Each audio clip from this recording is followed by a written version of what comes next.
नमस्कार, आप देख रहे हैं इंडिया न्यूज हरियाणा। साथ में हूं आपकी कीर्ति कंसल और वक्त हो चला है सुपरफास्ट 100 का।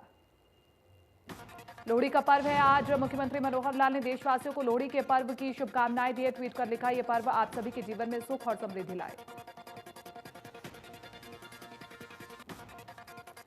उप मुख्यमंत्री दुष्यंत चौटाला ने भी लोहड़ी की शुभकामनाएं दी। ट्वीट कर दुष्यंत चौटाला ने लिखा, आप सभी को सामाजिक मेल मिलाप, आपसी भाईचारे और सूर्य के उत्तरायण की रात लोहड़ी की हार्दिक शुभकामनाएं।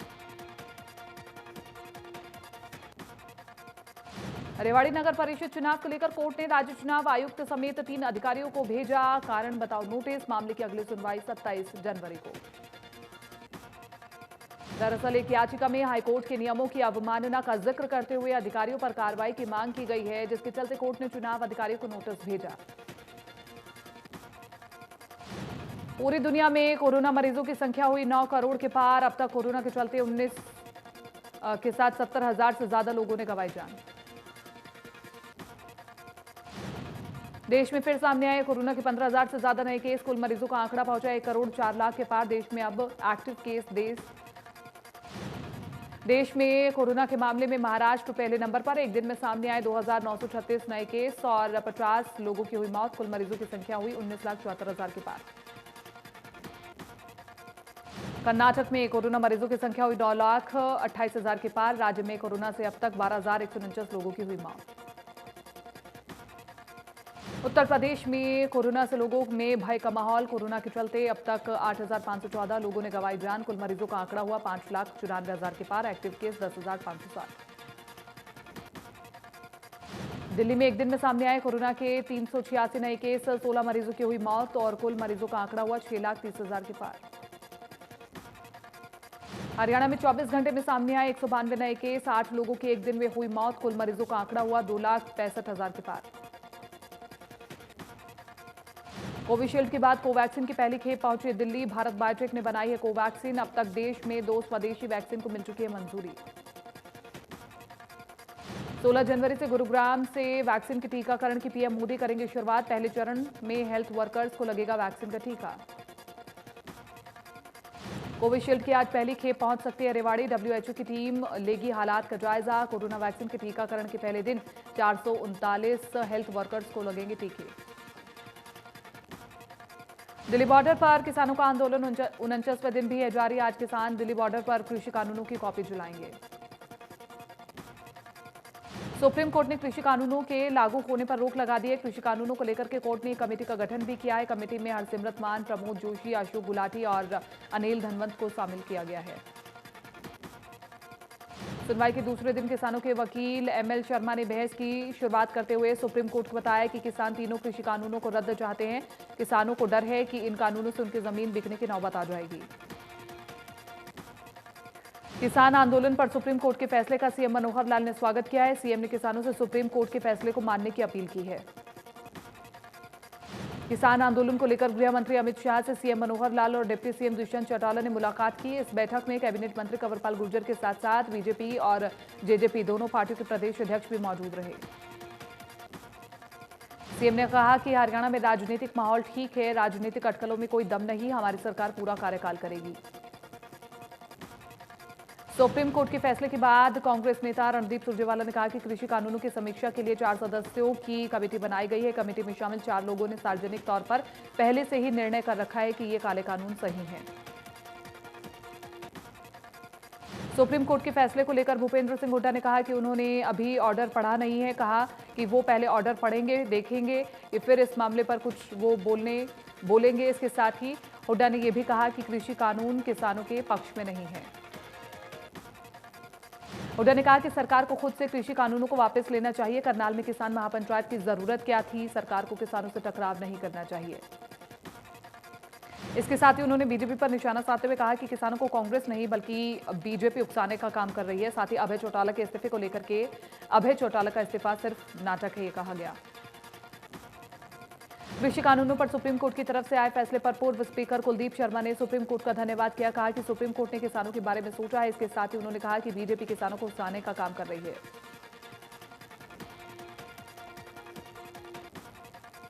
कोर्ट की ओर से फैसला आने के बाद कांग्रेस प्रदेश अध्यक्ष कुमारी शैलजा ने केंद्र सरकार पर निशाना साधा कि कोर्ट की फटकार के बाद साबित हो गया है कि सरकार अपना अड़ियल रवैया अपनाए हुए है। कृषि कानूनों पर रोक के बाद किसानों की ओर से पेश वकील एपी सिंह ने कहा कि ये किसानों की जीत है और सरकार की करारी हार है। वहीं आंदोलन के हिंसात्मक होने को लेकर किसानों के वकील एपी सिंह ने कहा कि किसान आत्महत्या कर रहे हैं, वो क्यों हिंसा करेंगे? आत्महत्या करने वाले हिंसात्मक नहीं हो सकते। कृषि कानूनों के लागू होने पर रोक के आदेश के बाद किसान नेता राकेश टिकैत ने कहा कि आंदोलन जारी रहेगा, जब तक कानून वापसी नहीं तब तक घर वापसी नहीं। कमेटी के सामने पेश होने को लेकर के राकेश टिकैत ने कहा कि इसका फैसला किसान यूनियन की बैठक में होगा। संयुक्त किसान यूनियन की बैठक में आगे की रणनीति तय की जाएगी। सुप्रीम कोर्ट ने दिल्ली पुलिस के उस आवेदन पर नोटिस जारी किया है जिसमें गणतंत्र दिवस पर किसानों के विरोध में प्रस्तावित ट्रैक्टर रैली को रोकने की मांग की गई थी। कृषि कानूनों के विरोध में एक और किसान ने की आत्महत्या। 50 साल के लाभ सिंह ने सिंघू बॉर्डर पर खाया जहर। लुधियाना के थे निवासी, निजी अस्पताल में तोड़ा दम। करनाल के कैमला गांव के किसानों की मदद करेगी मनोहर सरकार। फसल नुकसान की होगी भरपाई। महापंचायत से पहले हुआ था हंगामा, डीसी ने दिए गिरदावरी जांच के आदेश। कृषि कानूनों के विरोध में भिवानी में किसान संगठनों ने ट्रैक्टर रैली निकालकर रिहर्सल की। ये रिहर्सल 26 जनवरी को दिल्ली कूच के लिए की गई है। हालांकि सुप्रीम कोर्ट ने कानूनों पर स्टे लगा दिया, लेकिन किसान पीछे हटते हुए दिखाई नहीं दे रहे। इस रैली को शहीद भगत सिंह के पड़पोत्र यादवेंद्र ने तिरंगा दिखाकर के रवाना किया है। इस दौरान 1000 के करीब किसान ट्रैक्टरों पर सवार होकर रिहर्सल की और कृषि कानूनों के खिलाफ अपना रोष जताया। यादवेंद्र ने बताया कि ये तीनों कृषि कानून किसान विरोधी है। सरकार को किसानों का हित देखते हुए इन्हें जल्द से जल्द रद्द करना चाहिए। उन्होंने कहा कि 114 साल पहले इसी तरह अंग्रेजों ने भी किसानों की जमीन हड़पने के लिए कानून बनाए थे। तब भी भगत सिंह ने चाचा ने पगड़ी संभालकर नारा देने की लड़ाई लड़ी थी।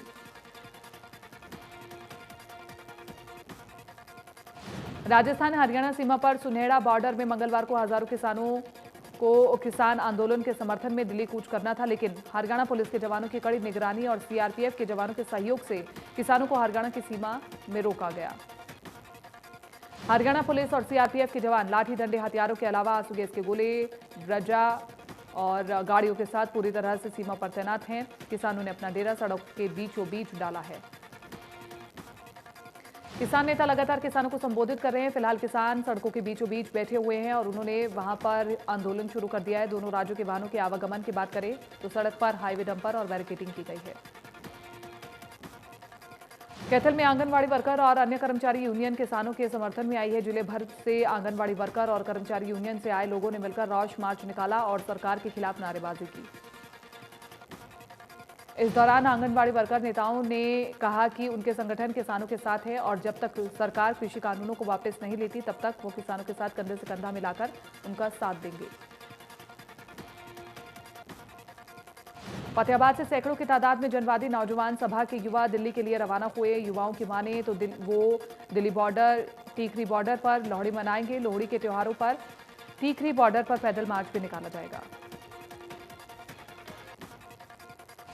यमुनानगर के उपाध्यक्ष अनिल संधू सहित 7 सदस्यों ने अपने पद से त्याग पत्र दे दिया है। लघु सचिवालय में जिला उपायुक्त को अपना त्याग पत्र देने के बाद अनिल संधू ने कहा कि उन्होंने अपना त्याग पत्र किसानों के समर्थन में दिया है। जिला परिषद के उपाध्यक्ष अनिल संधू का कहना है कि केंद्र सरकार की ओर से पारित तीनों कृषि कानून में किसानों को पूरी तरह से अनदेखी की गई है और कानूनों को रद्द करने की मांग को लेकर के वो किसानों का समर्थन कर रहे हैं। उन्होंने कहा कि इस आंदोलन में 80 किसान शहीद हो चुके हैं, लेकिन इन तीनों काले कानून को रद्द करने को लेकर के केंद्र सरकार तैयार नहीं है। उन्होंने कहा कि जिस तरह से सरकार ने परिस्थिति बनाई है उससे तो ये लगता है कि सरकार किसानों के प्रति गंभीर नहीं है। उन्होंने कहा कि हमारे देश का अन्नदाता इतनी भयंकर सर्दी में सड़कों पर रात गुजारने के लिए मजबूर है और सरकार तारीख पर तारीख देकर किसानों का इम्तिहान ले रही है। सरकार की जिद्दी रवैये के खिलाफ 7 सदस्यों ने जिला उपायुक्त को अपना इस्तीफा सौंप दिया है। सिरसा में किसान आंदोलन के चलते बाजार में किसानों के आंदोलन के झंडे खूब बिक रहे हैं। किसान संगठनों से जुड़े लोग हो चाहे कोई और, सभी अपनी अपनी गाड़ियों पर झंडा लगा करके घूम रहे हैं। झंडे का काम करने वालों का कहना है कि जब से किसान आंदोलन शुरू हुआ है तब से लेकर के अब तक झंडे, बेच, स्टिकर, गमछे खूब बिक रहे हैं। इसमें सबसे ज्यादा गाड़ियों पर लगाने वाले झंडे और बाइक पर लगाने वाले झंडे बिक रहे हैं। झंडा विक्रेता का कहना है कि डिमांड इतनी ज्यादा है कि वो पूरी भी नहीं कर पा रहे। सिरसा के अलावा आसपास के इलाकों से भी लोग झंडे लेने पहुंच रहे हैं। उनका कहना है कि उनके बनाए झंडे हरियाणा के अलावा पंजाब में भी बेचे जा रहे हैं। कुरुक्षेत्र में आईआईएम भारतीय प्रबंधन संस्थान इंदौर की ओर से सर्वे कराया गया था, जिसमें देश भर के सांसदों में कुरुक्षेत्र लोकसभा क्षेत्र के सांसद नायब सिंह सैनी को दूसरा स्थान मिला है। सांसद ने कोरोना वायरस के समय धर्मनगरी कुरुक्षेत्र के लोगों की सबसे ज्यादा मदद की। हालांकि मदद करते हुए खुद कुरुक्षेत्र लोकसभा के सांसद भी कोरोना पॉजिटिव हो गए थे और जब ठीक होकर के आए तो उसके बाद फिर लोगों की मदद की। आम आदमी पार्टी के सिरसा विधानसभा क्षेत्र के अध्यक्ष हंसराज सामा और उनके परिवार के खिलाफ संगीन धाराओं के तहत मुकदमा दर्ज किए जाने से नाराज जिलाध्यक्ष वीरेंद्र कुमार का आमरण अनशन जारी है। वीरेंद्र कुमार की मांग है कि मामले में निष्पक्ष जांच की जाए। आम आदमी पार्टी के जिलाध्यक्ष वीरेंद्र कुमार ने कहा कि एक मामूली से मामले की निष्पक्ष जांच पुलिस क्यों नहीं कर पा रही है, जबकि पीड़ित परिवार ने मानहानि महामहिम जी से नाबालिग बच्चों सहित इच्छा मृत्यु की मांग तक कर रखी है। उन्होंने कहा कि जब आपसी मामलों को पुलिस हल नहीं कर सकती तो गंभीर मामलों की जांच किस तरह से करेगी। इसके साथ ही उन्होंने सवाल उठाते हुए कहा कि आखिर इस मामले में ऐसे कौन से राज छिपे हैं कि पुलिस जांच करने के लिए तैयार नहीं है। करनाल में हरियाणा सर्व कर्मचारी संघ के सैकड़ों कर्मचारियों ने 3 कृषि कानूनों को रद्द करने और कर्मचारियों की लंबित पड़ी मांगों के समर्थन में जोरदार प्रदर्शन किया। बड़ी संख्या में जिला सचिवालय के बाहर तैनात पुलिसकर्मियों ने सैकड़ों कर्मचारियों को सचिवालय के गेट के बाहर रोका। कर्मचारियों ने सचिवालय के गेट के बाहर ह्यूमन चेन बनाकर प्रदर्शन किया, जहां बड़ी संख्या में महिलाएं भी मौजूद रही। झज्जर में मजदूर संगठनों के साथ मिलकर सभी विभाग के कर्मचारियों ने लघु सचिवालय का घेराव किया। प्रदर्शन के दौरान उन्होंने सरकार के खिलाफ नारेबाजी की। इस दौरान उन्होंने सीएम के नाम एक ज्ञापन भी सौंपा। ज्ञापन में किसान और मजदूर विरोधी नीतियों का विरोध किया गया है। इसके साथ ही ज्ञापन में कर्मचारियों ने अपनी पुरानी मांगों को भी उठाया। मांग पत्र में नौकरी से निकाले गए सभी कर्मचारियों को वापस ड्यूटी पर लाने और ठेका प्रथा को खत्म करने की मांग की गई। केंद्र सरकार की जनविरोधी नीतियों के विरोध में कर्मचारियों ने लघु सचिवालय का घेराव किया। कार्यक्रम की अध्यक्षता सर्व कर्मचारी संघ के जिला प्रधान मदन लाल कौथ और C2 जिला प्रधान कृपाशंकर त्रिपाठी ने की। प्रदर्शन में सर्व कर्मचारी संघ के संबोधित सभी विभागों के कर्मचारी शामिल हुए। प्रदर्शनकारी कर्मचारियों की मांग है कि नौकरी से निकाले गए कर्मचारियों को वापस ड्यूटी पर रखा जाए, ठेका प्रथा को खत्म किया जाए। इसके साथ ही उनकी ये भी मांग है कि सभी तरह के कच्चे कर्मचारियों को पक्का किया जाए। पक्का होने तक समान काम समान वेतन दिया जाए और एनपीएस रद्द कर पुरानी पेंशन बहाल की जाए। ऐसे कई मांगों को लेकर के प्रदर्शन किया गया। प्रदेश में खेल कोटे से भर्ती 1518 कर्मचारियों को नौकरी से हटाए जाने पर हटाए गए कर्मचारियों में रौश है। सिरसा से भी करीब 200 कर्मचारियों को हटाया गया है। हटाए गए कर्मचारियों लघु सचिवालय में बैठक कर सरकार के खिलाफ रोष जताया और सरकार के खिलाफ नारेबाजी की। कर्मचारियों ने दावा किया है कि वो मेरिट से भर्ती हुए हैं और उन्हें किसी भी तरह का फ्रॉड नहीं उन्होंने किया है। महेंद्रगढ़ में जिला मुख्यालय स्थापित करने की मांग को लेकर के महेंद्रगढ़ बार एसोसिएशन के आह्वान पर महेंद्रगढ़ करीना सहित आकोदा पूरी तरह से बंद रहे। प्रदर्शनकारियों ने शाम 4 बजे तक हाईवे को जाम रखा। रोड जाम होने से पहले आने जाने वाले लोगों को काफी तकलीफ हुई, लेकिन इस बीच प्रदर्शनकारियों ने एम्बुलेंस को रास्ता दिया और इस बीच सुरक्षा को लेकर के पुलिस बल के साथ तैनात रहे। भिवानी में पहली बार राष्ट्रीय युवा दिवस एवं स्वामी विवेकानंद जयंती के अवसर पर रक्तदान शिविर का आयोजन किया गया। इस रक्तदान शिविर में पैनल अधिकारियों, अधिवक्ताओं और पैरालीगल वॉलंटियरों ने रक्तदान किया। सभी रक्तदाताओं को प्राधिकरण के चेयरमैन और जिला एवं सत्र न्यायाधीश रमेश चंद्र डिमरी और जिला विधिक सेवाएं प्राधिकरण की सचिव एवं मुख्य न्यायिक दंडाधिकारी शिखा ने बैच लगाकर रक्तदाताओं को सम्मानित किया। पानीपत में कड़ाके की ठंड के चलते एक बुजुर्ग व्यक्ति की मौत हो गई है। फिलहाल मृतक के शव को पोस्टमार्टम के लिए सिविल अस्पताल में लाया गया, जहां पर डॉक्टरों ने कोरोना चेकअप करके शव को अंतिम संस्कार के लिए परिजनों को सौंप दिया है। मामले में सेवा दल के सदस्यों का कहना है कि उन्हें सूचना मिली थी कि पानीपत के कुटानी रोड पर बुजुर्ग बाबा मृत हालत में पड़ा हुआ मिला, जिसके बाद मौके पर पहुंचे। उन्होंने कहा कि पानीपत में रैन बसेरे की कोई उचित व्यवस्था नहीं है, जिसके कारण लोग ठंड से मर रहे हैं। उन्होंने कहा कि प्रशासन द्वारा रैन बसेरे को लेकर बड़े बड़े दावे किए जाते हैं और उनमें मूलभूत सुविधाएं होने के दावे भी किए जाते हैं, लेकिन जमीनी हकीकत कुछ और ही बयां करती है।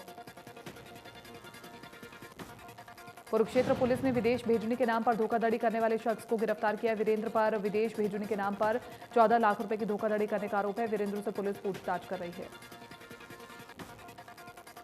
शिकायतकर्ता का आरोप है कि जब उसने उनसे पैसे वापस मांगे तो उन्होंने उसके साथ गाली गलौज की और उसके पति को झूठे इल्जामों में फंसने को लेकर के धमकी भी दी। उसके बाद पीड़िता ने पुलिस से इसकी शिकायत की। कुरुक्षेत्र के व्यापारियों में दहशत का माहौल है। बीती 9 जनवरी की रात को एक होटल को बदमाशों ने अपना निशाना बनाया था, जहां खुलेआम फायरिंग करते हुए रंगदारी मांगी गई थी। इस वारदात के बाद व्यापारियों में बदमाशों को लेकर के दहशत का माहौल है। मामले को लेकर के व्यापारियों ने पुलिस अधीक्षक से मुलाकात की। व्यापारियों का कहना है कि अब वो अपना काम भी नहीं कर पा रहे हैं। होटल व्यवसायियों का कहना है कि जिस तरह से आए दिन शहर में ताबड़तोड़ घटनाएं हो रही हैं, फायरिंग और फिरौती जैसे मामले सामने आ रहे हैं, ऐसे में शहर में व्यवसाय करना दूभर हो रहा है। पानीपत में चोरों ने एक मंदिर को अपना निशाना बनाया। चोरों ने देवी मंदिर के 3 दान पात्र तोड़ करके करीब 2 लाख रुपयों पर हाथ साफ किया है। चोरों ने वारदात को अंजाम देने के लिए बिल्ली का सहारा लिया। चोरों ने मंदिर में लगे सीसीटीवी कैमरों को भी ऊपर की ओर कर दिया था, जिससे उनकी पहचान न हो पाए। हालांकि पुलिस ने चोरों के खिलाफ मामला दर्ज करना शुरू कर दिया है। जींद में लिंग जांच का मामला सामने आया। 55,000 रुपए लेकर के शहर के एक प्राइवेट अस्पताल में लिंग जांच की गई। इस दौरान उनसे कोई फॉर्म भी नहीं भरवाया गया था, रजिस्टर में भी एंट्री नहीं की गई थी। सूचना मिलते स्वास्थ्य विभाग की टीम मौके पर पहुंची और दबिश देना शुरू किया, लेकिन मौके पर देख करके अस्पताल संचालिका भाग निकली, जिसकी तलाश की जा रही है। सोनीपत के खरखोदा गांव में सिलोना के पास एक तेज रफ्तार कार ने बाइक सवार पति पत्नी को टक्कर मार दी। इस दर्दनाक सड़क हादसे में दोनों पति पत्नी की मौके पर ही मौत हो गई।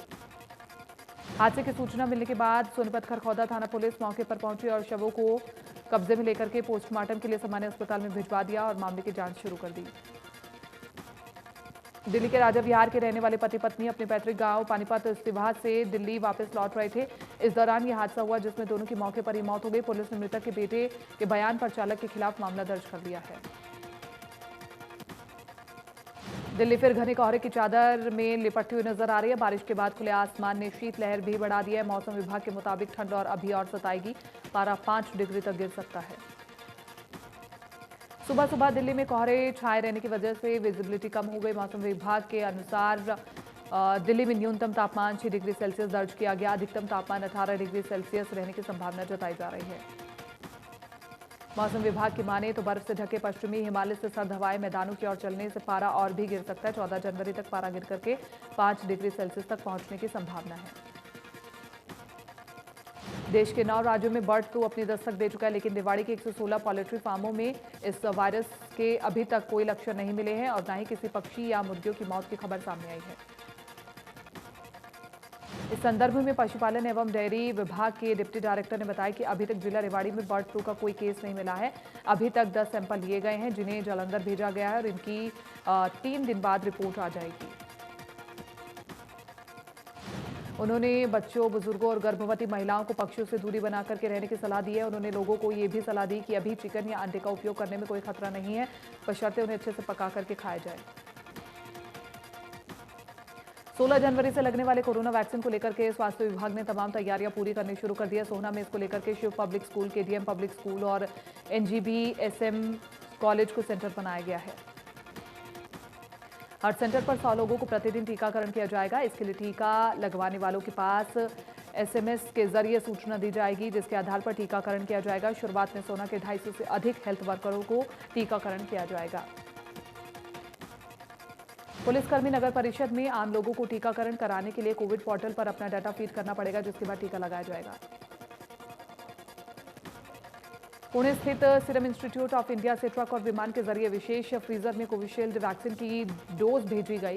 वैक्सीन के बॉक्स को पुणे एयरपोर्ट ले जाने के लिए 3 कंटेनर ट्रकों को बुलाया गया। ट्रकों में वैक्सीन को 3 डिग्री तापमान में रख करके पुणे एयरपोर्ट पहुंचाया गया, जहां से कुल 8 उड़ानें कोविशील्ड वैक्सीन को 13 विभिन्न स्थानों पर ले जाया गया। कोविशील्ड वैक्सीन की पहली खेप दिल्ली पहुंची, जहां से उसे आने वाले कुछ दिनों में गुजरात, एमपी और हरियाणा में सप्लाई किया जाएगा। पहले चरण में भारत सरकार ने एसआईआई को 1 करोड़ 11 लाख डोज का ऑर्डर दिया है, जिसकी सप्लाई शुरू हो गई है और वैक्सीन से लदे कंटेनर पुलिस सुरक्षा में सीरम इंस्टीट्यूट से रवाना हुए। कोरोना वायरस महामारी से निपटने के लिए वैक्सीनेशन की प्रक्रिया 16 जनवरी से शुरू होने वाली है और इस बीच पीएम मोदी ने वैक्सीनेशन की फीस के कयासों से पर्दा हटा दिया है। पीएम मोदी ने कहा कि कोरोना वैक्सीनेशन अभियान के पहले चरण में स्वास्थ्य कर्मियों, सफाई कर्मचारियों, पुलिस और केंद्रीय सुरक्षा बल, डिजास्टर मैनेजमेंट फोर्स के कर्मचारियों को टीका लगाया जाएगा। उत्तर भारत में शीतलहर का कहर, फरीदाबाद में छाया घना कोहरा, कई इलाकों में विजिबिलिटी रही